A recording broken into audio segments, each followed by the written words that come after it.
Bismillahirrahmanirrahim. Assalamualaikum warahmatullahi wabarakatuh. Alhamdulillahi wa kafa. Wassalatu wassalamu ala ibadihil mustafa. Sayyidina wa maulana Muhammadin wa ala alihi wa ashabihi ahlul wafa. Amma ba'd. Alhamdulillah, mari kita panjatkan rasa syukur kita kepada Allah Subhanahu wa Ta'ala yang senantiasa tidak pernah bosan memberikan kita nikmat, memberikan kita taufik dan hidayahnya hingga kita dapat sama-sama melaksanakan ibadah yang difardukan oleh Allah Subhanahu wa Ta'ala, yaitu ibadah puasa. Salawat dan salam selalu tercurahkan kepada Nabi kita, junjungan kita, kekasih kita Nabi Muhammad sallallahu alaihi wasallam beserta para kerabat, para sahabat, para pengikut beliau yang setia ila yaumil qiyamah. Alhamdulillah, kesempatan ini sama-sama kita akan belajar mengingat kembali sejarah bagaimana peperangan Badar. Peperangan Badar sebagaimana yang kita ketahui itu terjadi di bulan Ramadan. Di bulan Ramadan ini merupakan perang besar pertama Islam di abad kedua Hijriyah. Perang Badar namanya. Sebagaimana juga yang telah kita ketahui tercatat di dalam sejarah. Kaum muslimin berjumlahkan 313 orang.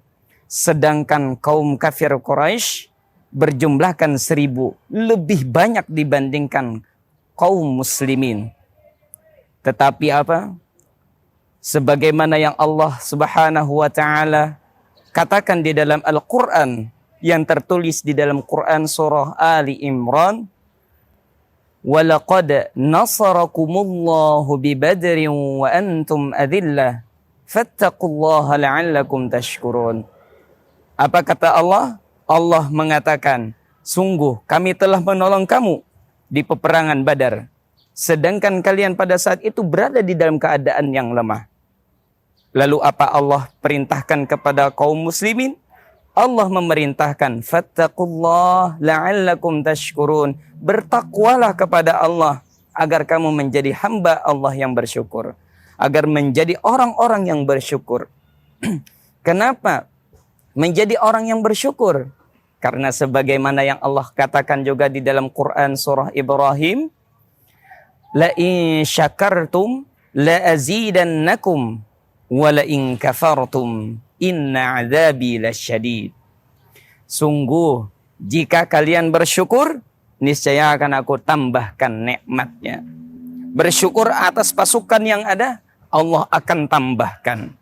Sebagaimana yang tergambar di dalam Al-Quran surah Ali Imran tadi, sambungan dari ayat yang kita bacakan tadi, Allah akan turunkan 3.000 malaikat.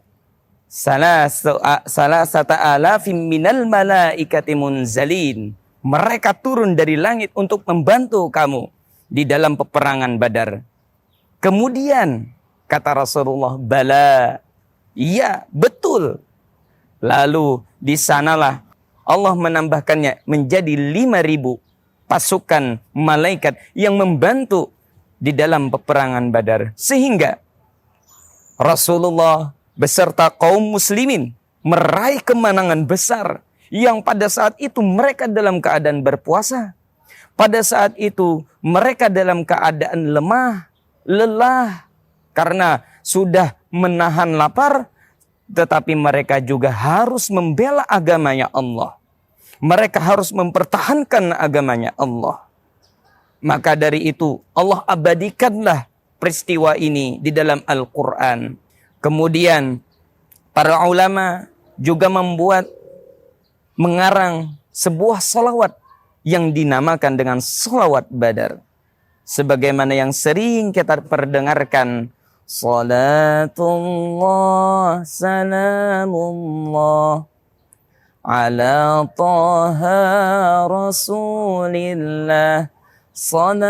Salatullah salamullah ala yasin habibillah.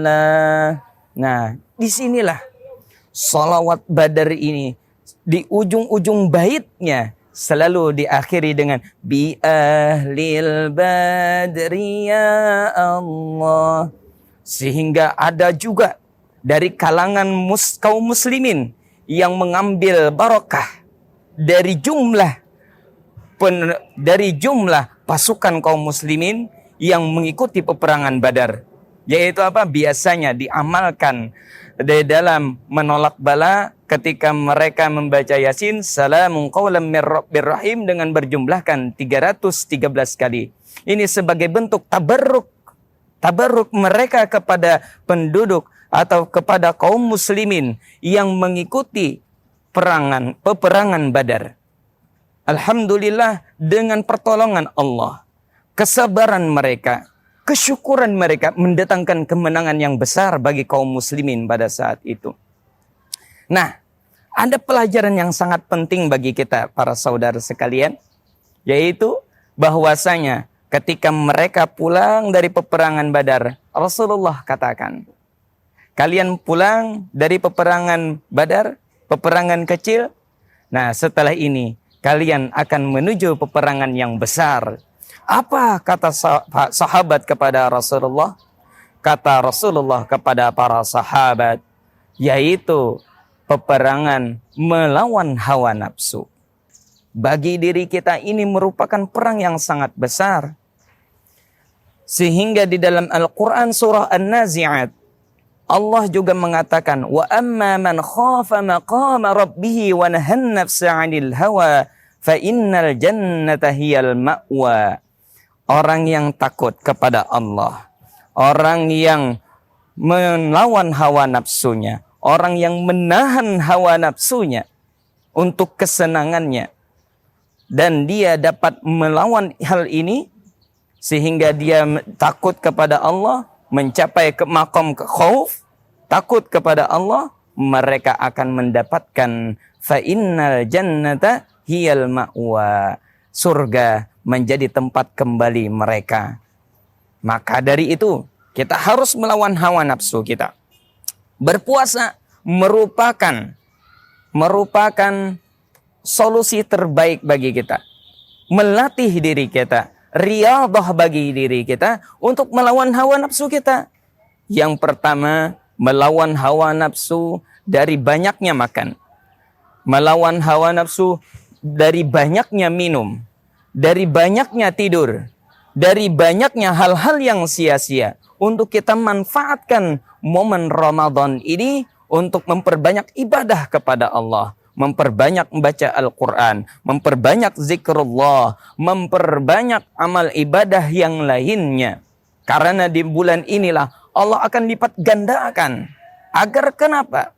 Agar kita menjadi lebih termotivasi untuk melawan hawa nafsu kita yang selalu membawa untuk melakukan perbuatan yang sia-sia, yang mengarahkan kita untuk melakukan hal yang tidak bermanfaat, yang tidak berfaedah. Maka dari itu, puasa menjadi momen yang paling baik, paling bagus bagi kita, paling bermanfaat bagi kita, agar kita ke depannya terbiasa untuk melakukan kebaikan. Pemirsa yang dimuliakan Allah Subhanahu wa taala, mungkin ini yang bisa saya sampaikan. Mudah-mudahan kita dapat melawan nafsu kita, mengarahkan nafsu kita untuk selalu taat kepada Allah, selalu termotivasi untuk beribadah, mempersembahkan diri kita kepada Allah Subhanahu wa taala. Wallahu a'lam bis-shawab, wa akhirul kalam, wabillahi taufiq wal hidayah, warridha wal inayah. Assalamualaikum warahmatullahi wabarakatuh.